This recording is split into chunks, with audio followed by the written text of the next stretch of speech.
নমস্কার বন্ধুরা, আমার চ্যানেলে সমস্ত পুরনো এবং নতুন দর্শক বন্ধুদের জানাই স্বাগত। আজ আমি আপনাদের জন্য নিয়ে এসেছি খুবই সুন্দর সুস্বাদু একটি রেসিপি, যেটার নাম চিকেন ড্রামস্টিক।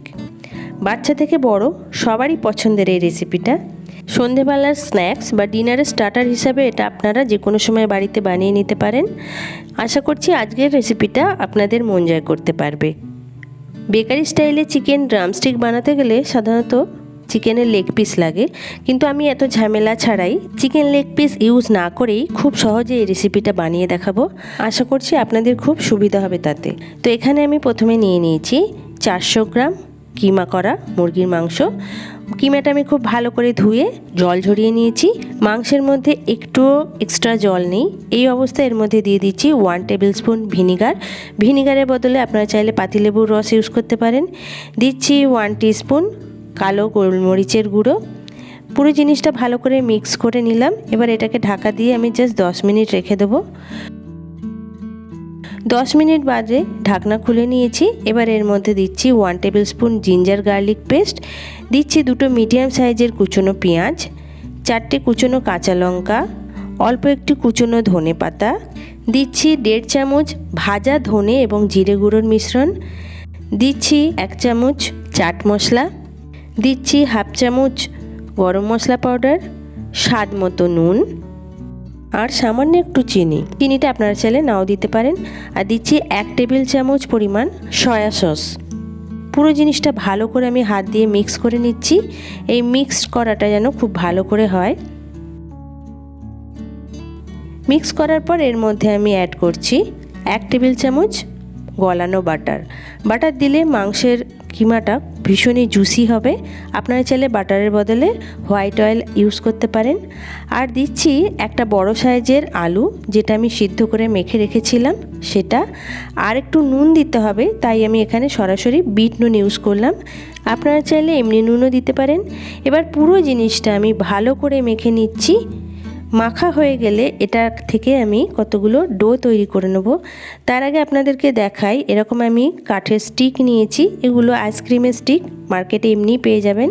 তো এগুলোকে ভালো করে আমি জলে খানিকক্ষণ ভিজিয়ে রেখেছিলাম, নাহলে তেলে ফ্রাই করার সময় ড্রামস্টিকগুলো এই কাঠিগুলো পুড়ে যেতে পারে। চিকেনের মিশ্রণটা থেকে আমি খানিকটা হাতে করে তুলে নিয়ে একটা বলের আকার দিচ্ছি এবং এইটার মাঝখানে আমি একটু চিজ দেব।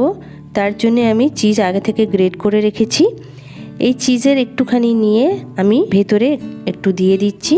আপনারা চাইলে আরও বেশি পরিমাণে চিজ দিতে পারেন। বাচ্চারা চিকেনের ভেতরে চিজ পেলে কিন্তু খুব খুশি হবে। বাইরে থেকে চিজটা যেন বেরিয়ে না আসে সেদিকে খেয়াল রাখবেন। দেখুন, একটা ড্রামস্টিকের আকার দিয়ে নিয়েছি। কত সহজে একটা তৈরি হয়ে গেল ড্রামস্টিক। একই রকমভাবে আরও একটা ড্রামস্টিক তৈরি করে নিচ্ছি। দেখে নিন বন্ধুরা, খুবই সহজ। চিকেনের মধ্যে একটু চিজ দিয়ে আর কাঠিটা ওর মধ্যে জাস্ট পুশ করে দিলেই একটা ড্রামস্টিকের আকার এসে যাবে। আর হাত দিয়ে একটু লেগ পিস, অর্থাৎ চিকেনের লেগ পিস বা একটু ড্রামস্টিকের আকারটা দিয়ে নেবেন। বাড়িতে চিকেন লেগ পিস না থাকলে কিমা দিয়ে এইভাবে আপনারা তৈরি করে নিতে পারেন। সবসময় একসাথে দোকানে অনেকগুলো চিকেন লেগ পিস পাওয়া যায় না, সেক্ষেত্রে আপনাদের যদি খাওয়ার ইচ্ছে হয় এভাবেই তৈরি করে নেবেন, কোনো রকম ঝামেলা ছাড়াই। তো আমি এখানে সবকটা চিকেন ড্রামস্টিক তৈরি করে নিয়েছি, দেখে নিন। এবার একটা বোলের মধ্যে 2টো মুরগির ডিম আমি ফাটিয়ে নিয়েছি। এর মধ্যে দিচ্ছি সামান্য একটু নুন, 1/2 টিস্পুন গোলমরিচ গুঁড়ো। নুন আর গোলমরিচটা ডিমের সাথে ভালো করে মিক্স করে নিয়েছি। এবার এর মধ্যে দিচ্ছি 1 টেবিল স্পুন ময়দা এবং 1 টিস্পুন কর্নফ্লাওয়ার না থাকলে আপনারা শুধু ময়দা দিয়েও এটা করতে পারেন।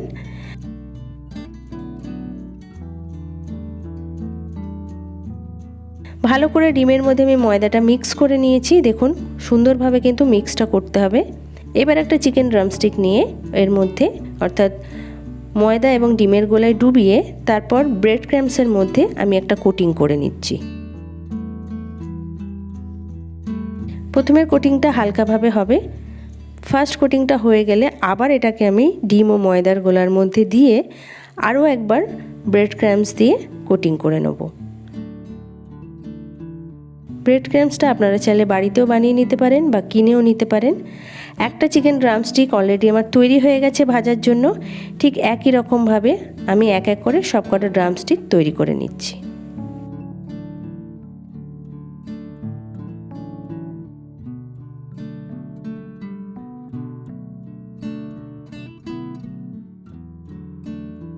দেখলেন কত সহজে স্টিকগুলো তৈরি হয়ে গেল। এইগুলো জাস্ট ভাজার অপেক্ষায়। আপনারা চাইলে এরকমভাবে অনেকগুলো ড্রামস্টিক তৈরি করে ফ্রিজে রেখে দিতে পারেন, পরে আবার ইউজ করার জন্য।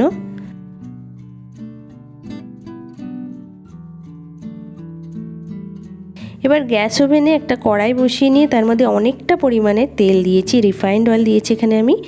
তার মধ্যে তেলটা ভালো করে গরম হলে ড্রামস্টিকগুলো দিয়ে দিচ্ছি। আমি এখানে প্রথমে দুটো দুটো করে ভাজছি। আপনাদের কাছে তেলের পরিমাণটা যদি আরও বেশি থাকে আপনারা 4টে করেও দিয়ে ভাজতে পারেন বা একটা একটা করেও ভাজতে পারেন। দেওয়ার সাথে সাথে নাড়বেন না, একটু পরে নাড়বেন এবং ওপর থেকে যতটা পারবেন যে অংশে তেল পৌঁছচ্ছে না সেগুলো তেল দিয়ে একটু কভার করে দিতে। 15 মিনিট ধরে একদম লো ফ্লেমে এগুলোকে আমি ভেজে নিয়েছি। যেহেতু আমি এখানে কিমা ইউজ করেছি এবং কিমাটা কাঁচা ছিল, সেহেতু একটু সময় ধরে ভাজতে হবে যাতে ভেতরের মাংসটা খুব ভালো করে সিদ্ধ হয় এবং নরম হয়। তো প্রথম দুটো ড্রামস্টিক আমার ভাজা হয়ে গেছে, আমি তুলে নিচ্ছি।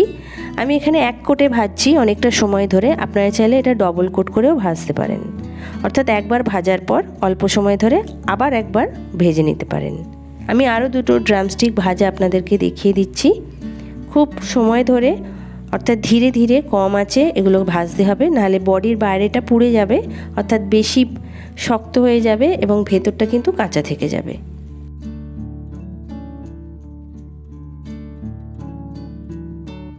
তো এক এক করে আমি সবকটা ড্রামস্টিক এইভাবে ভেজে নিয়েছি এবং টমেটো সসের সাথে এটা আমি সার্ভ করেছি। দেখতে পাচ্ছেন কত সুন্দর হয়েছে, দেখেই তো ভীষণই ভালো লাগছে। আমার বাড়ির লোক খেয়ে এটাকে সত্যি খুব ভালো বলেছে। আপনারা বাড়িতে বানাবেন, আশা করছি আপনাদেরও বাড়ির লোক খেয়ে খুব ভালো বলবে। আর এই পদ্ধতিতে যদি বানান, অর্থাৎ আমি যেভাবে স্টেপ বাই স্টেপ বানিয়েছি, অবশ্যই আমি বলছি খেতে খুব ভালো হবে।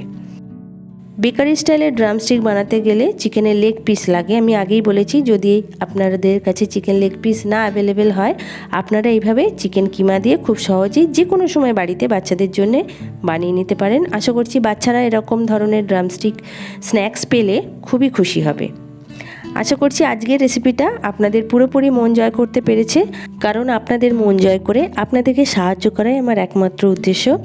আর যদি আজকের রেসিপিটা আপনাদের সত্যিই মন জয় করতে পারে, তাহলে এটাকে লাইক করবেন, কমেন্ট করবেন কেমন লাগলো আপনাদের জানানোর জন্য, আর শেয়ার করবেন সেই সমস্ত বন্ধুদের সাথে যারা এই ধরনের স্ন্যাক্স খেতে খুব পছন্দ করে।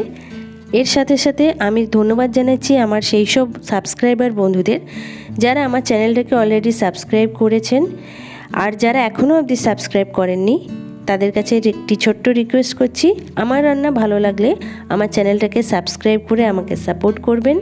আপনাদের সাপোর্টই আমাকে এগিয়ে যেতে সাহায্য করবে। তাহলে আজকের মতো বিদায় নিচ্ছি, আবার দেখা হচ্ছে নেক্সট উইক নতুন কোনো রেসিপির সাথে। সবাই ভালো থাকবেন, সুস্থ থাকবেন, ধন্যবাদ।